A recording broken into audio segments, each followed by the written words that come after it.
Mourners and protesters faced off in Sydney on Thursday at the funeral of Australian Cardinal George Pell, a former top Vatican official who was acquitted of sexual abuse accusations in 2020.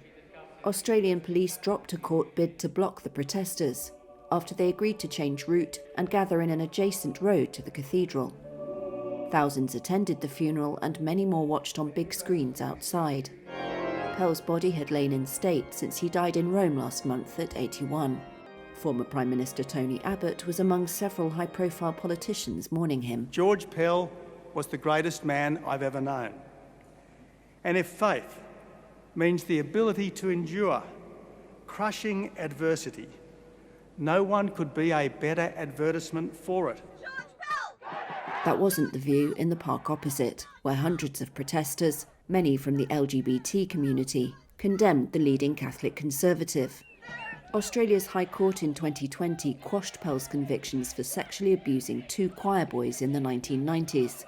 He walked free after 13 months in jail. Pell lived in Rome after the acquittal and had several meetings with Pope Francis. Russell Manser represents survivors of sexual abuse. He was a paedophile facilitator, and he couldn't be looked at in any other way. That's how he should be remembered, a man that thought, hurting children and abusing children was okay.